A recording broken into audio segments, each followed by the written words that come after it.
It's a whole new world with no rules, limits, or restrictions. And that raises concerns about keeping safe. Technically, the security has not played a very crucial part yet. But if we want to build a world that's accessible, continuously on, always open, and build on engagement, then no, security plays a very important role. As regulators wade through the murky Web3 waters, will our digital avatars be our new identity? Coming up on Word on the Block, Sandra Helou, head of Metaverse and NFTs at Zilliqa and co-founder of its Metaverse Metapolis, joins to dive deep into those topics and a whole lot more.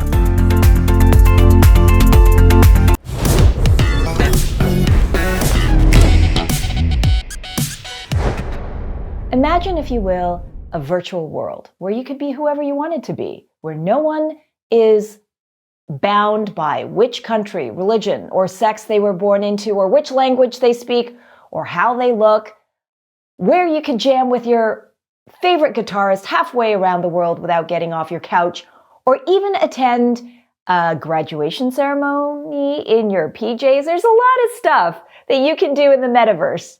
It promises all of this and then some. And today we talk to somebody who is spearheading one such ecosystem and explore really what the possibilities are and the challenges that this brand new world presents. Welcome to Word on the Block, the series that takes a deeper dive into blockchain and all the emerging technologies that shape our world at the intersection of business, politics, and economy. It's what we cover right here on Forkast.News. I'm Editor-in-Chief Angie Lau. And today, really excited about this, we are in conversation with Sandra Helou, who heads Metaverse and NFTs at Layer 1 blockchain Zilliqa, and is also a co-founder for its Metaverse Metapolis. Sandra, awesome to have you in here into our metaverse right here called Forkast and Word on the Block, and all things blockchains. Great to have you. Thanks, Angie. It's great to be here. Very, very excited to be having this conversation. Okay, tell us first of all, is it Metapolis, right? Metapolis? It's Metapolis, How do you pronounce it?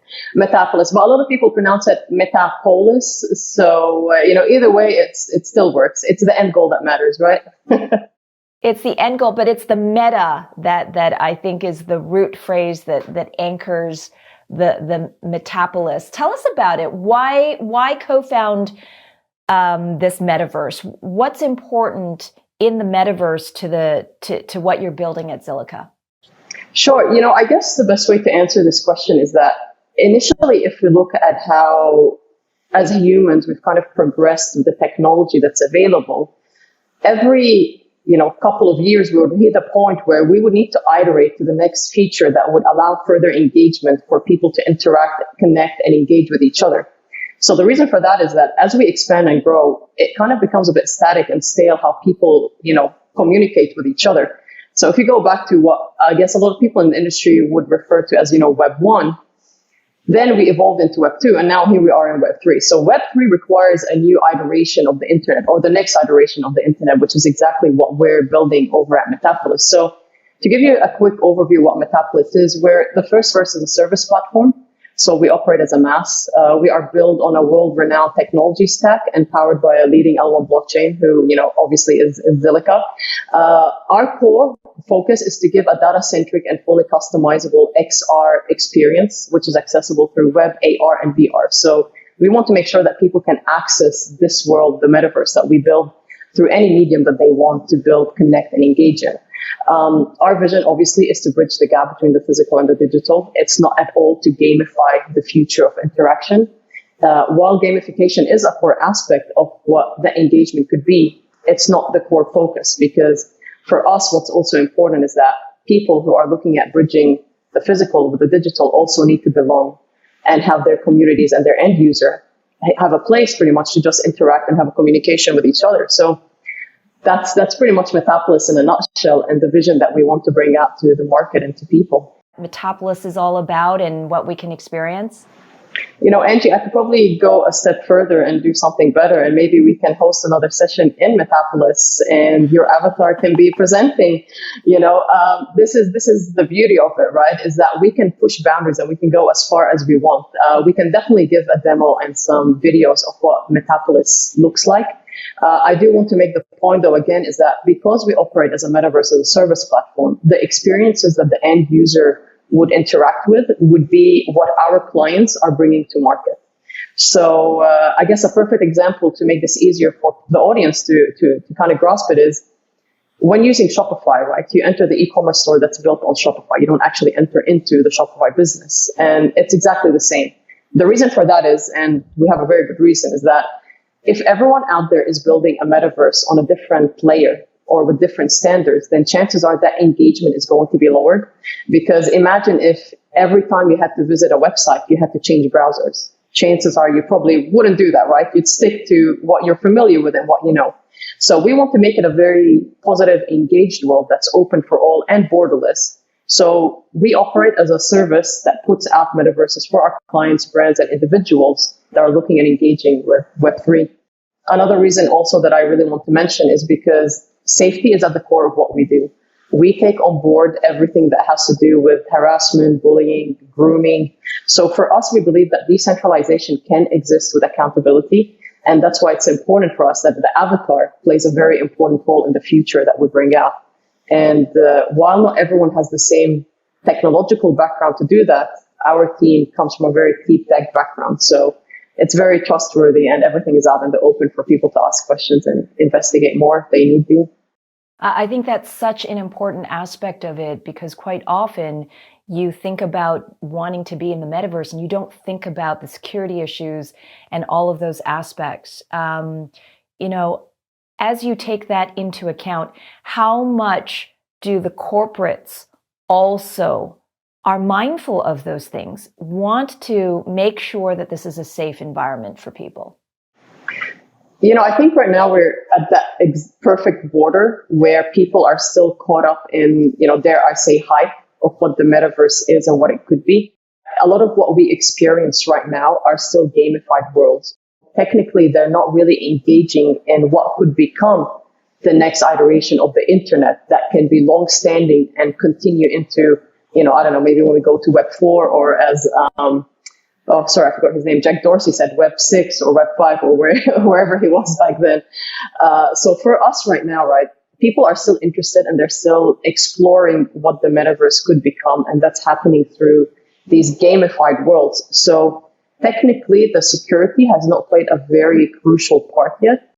But if we want to build a world that's accessible, continuously on, always open, and build on engagement, then no, security plays a very important role. And I think that as more corporations, large corporations from different sectors of businesses, such as banking, the financial sector, luxury fashion, and even education, as they start to venture more critically into what the metaverse will become, then obviously that will need to play a very big role in the security functions that they bring to their users.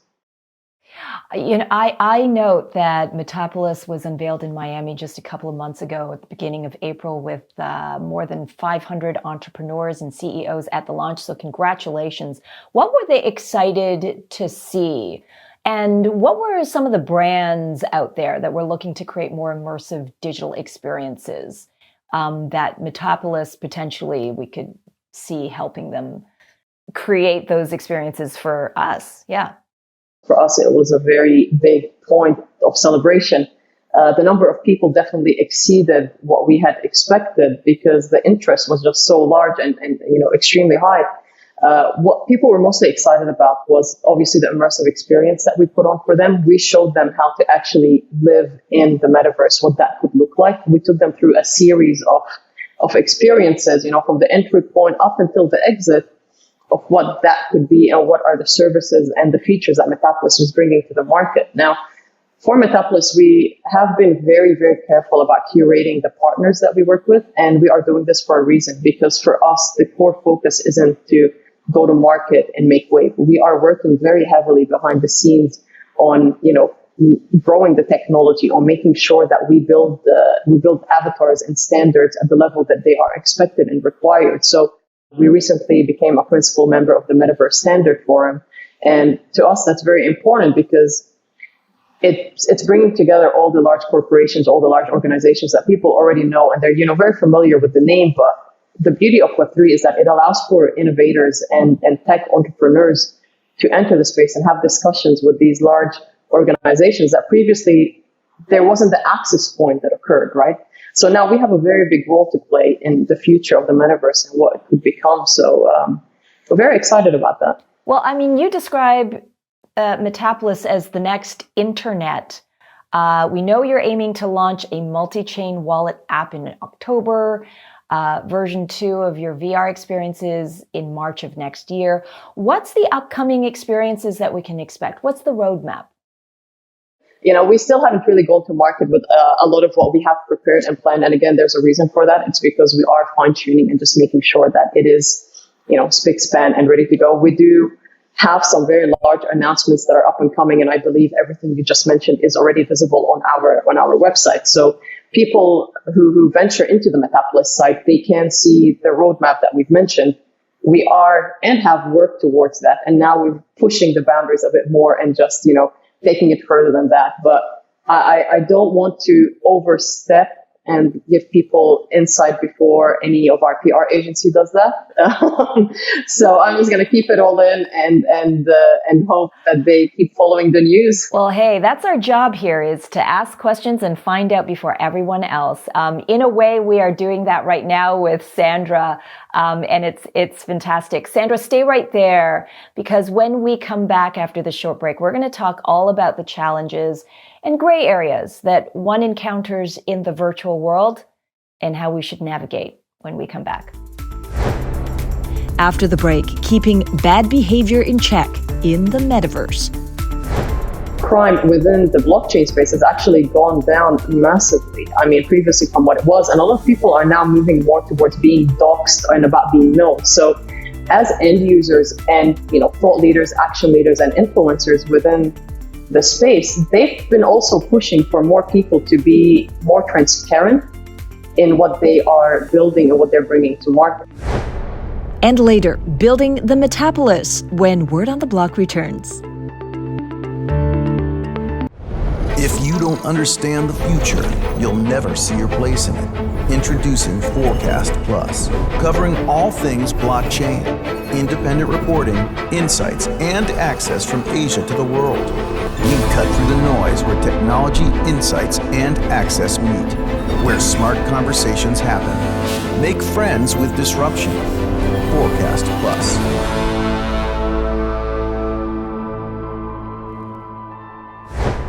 All right, welcome back. We are in conversation with Sandra Helou of Zilliqa. She is head of Metaverse and NFTs there, building something called Metapolis.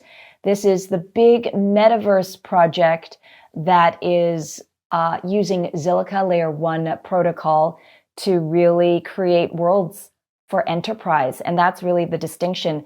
Welcome back, Sandra. I wanted to talk about really the challenges in this space. And that is, you hinted on it, there's just a lot of security aspects that people might not be thinking about, right? How do you think about the role of regulators? How do you think about the role of policy in Metaverse?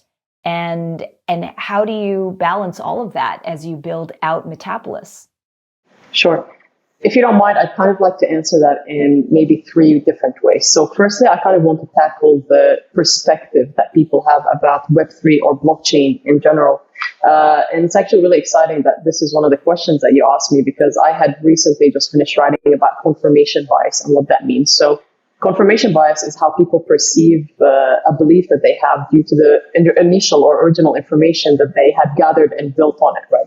If you look at the space, if you look at blockchain, some of the first news that started to attract attention was negative news. It was around money laundering. It was around, I think, Silk Road and a couple of other reasons, right? And other issues that kind of arise.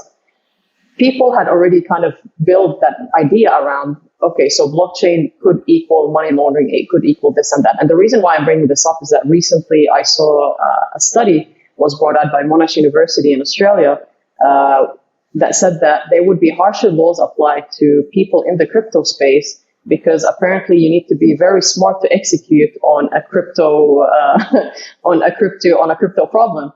So realistically, if you think about that, right, that doesn't really stem from a data point, because if you look at the data that we currently have, a criminal or crime within the blockchain space has actually gone down massively. I mean, previously from what it was, and a lot of people are now moving more towards being doxxed and about being known. So as end users and, thought leaders, action leaders, and influencers within the space, they've been also pushing for more people to be more transparent in what they are building and what they're bringing to market. So I think as a community, a lot of people are asking for regulations to be applied without the regulators having to do it themselves.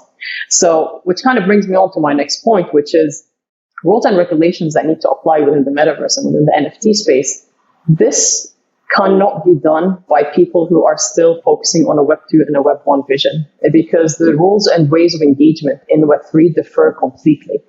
The way I would interact with you through a website is completely different to how I would interact with you in the metaverse. And the rules they bend, right? They don't stay exactly the same way. At the end of the day, I'm in a country and you're in a country right now, and we're having this kind of conversation. But in the future, your avatar could be, touching fingers with my avatar in the metaverse. So what is to say, who is going to be setting these laws and regulations? What actually needs to happen is that as communities, we need to assess what are the fears and what are the concerns that people have. And a big part of these fears and concerns isn't the engagement. It's actually, how is this engagement being monitored to ensure that there are no wrongdoings taking place?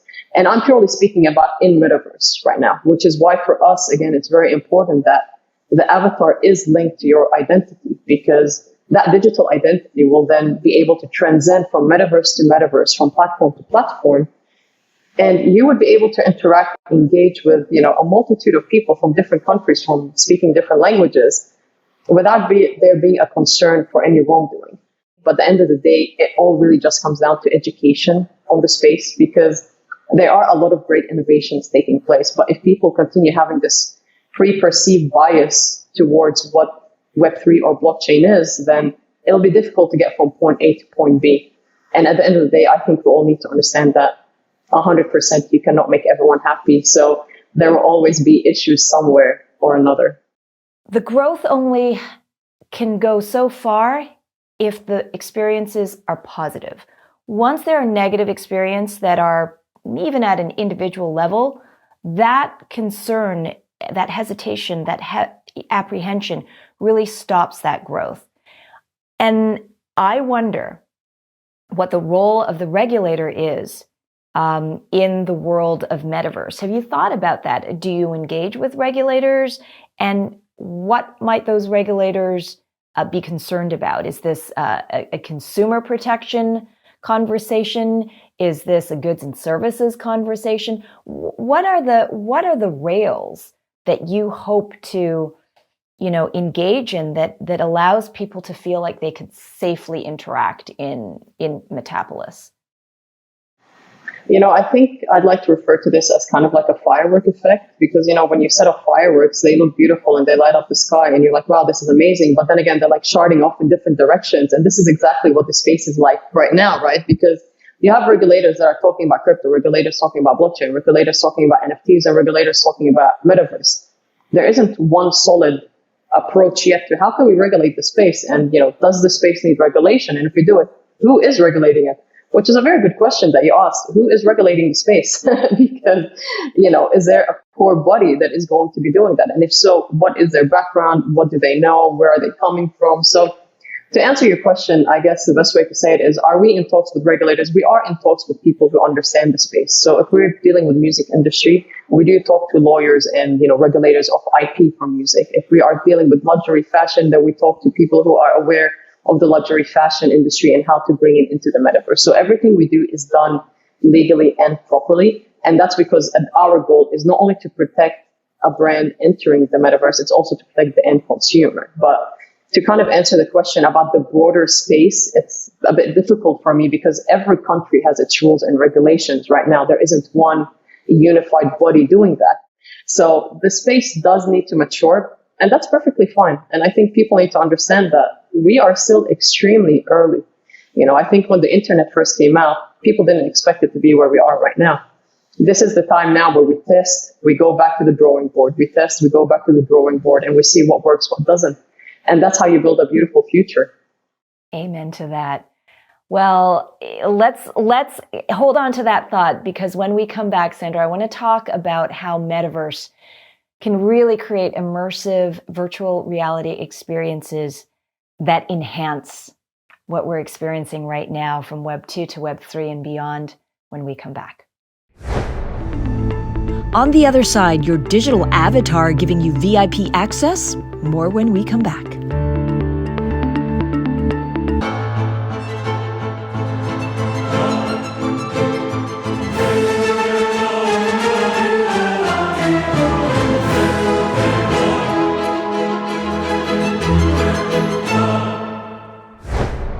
All right, we are back talking about all things Metaverse. And Sandra, the thing about avatars, it can look like us, but it can look completely not like us, but reflect different parts of our personality or our interests. And that's really kind of the exciting thing with virtual avatars, digital identity. It really seems to be at the forefront of Metapolis as you're aiming to bridge each user's physical and digital identity. Can you explain that concept a little bit to us? And why do you think digital identity online avatars are so important for Metapolis and Metaverse? Well, if you look at Web3, you can't really continue using your email to engage with other people, right? So you need to kind of move on to the next thing, and the next thing is going to be an avatar. The reason why the avatar linking to your digital identity is important for us is, again, besides the security issues, is the ease and the ability to enter different industries and be able to complete and engage in tasks that you probably couldn't in the physical world. Maybe lockdowns, maybe, after hours, or a multitude of things. A perfect example, if you live in a country and you need to redo your driver's license, you more than likely will need to travel back to your country, redo your license, and then, come back, wait for it to be delivered to you. We haven't gone fully digital across, government organizations or even education yet. Another perfect example that I can give you is also, when it comes to curating the education that we want. Usually people are stuck to either a city or they're stuck to the country that they live in. And if they want to, venture out, they have to do an exchange program.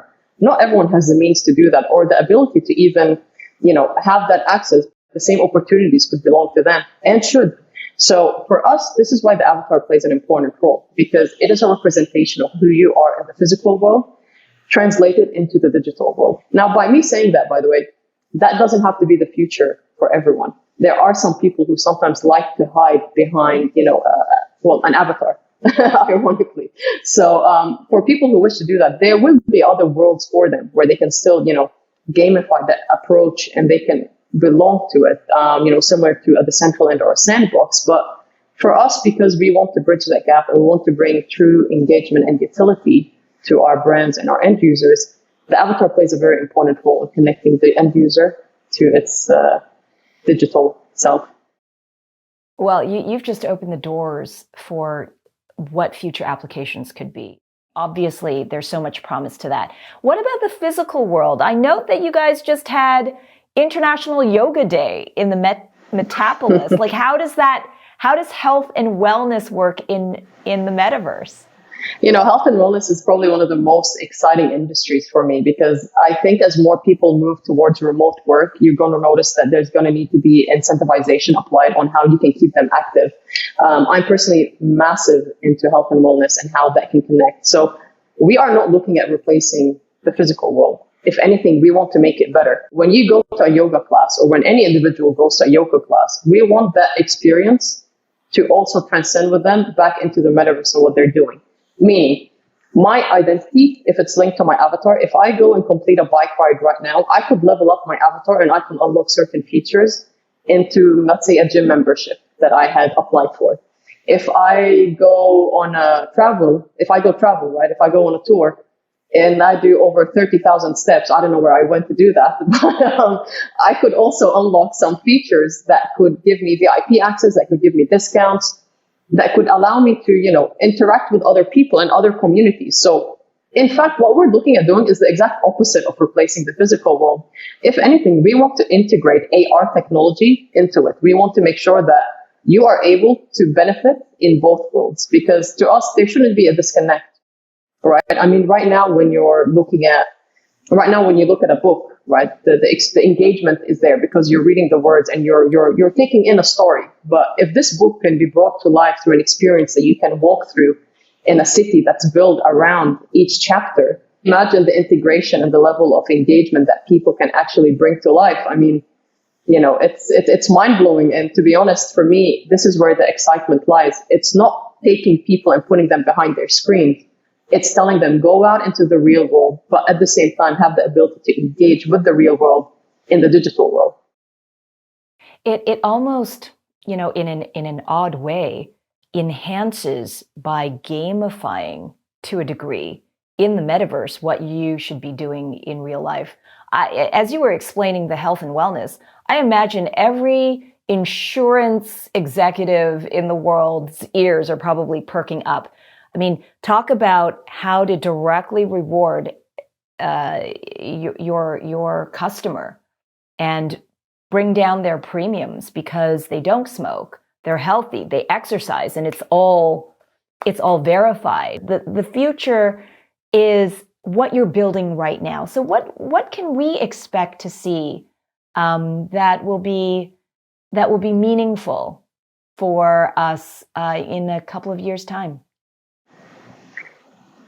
I think if you look at the technology that's coming out, the speed of innovation that's happening across a lot of projects is crazy. You go to bed and then you wake up the next day and there's already a million projects that are saying, oh, we're innovating this and we're doing that. There's no minute of rest in the space, and that's beautiful.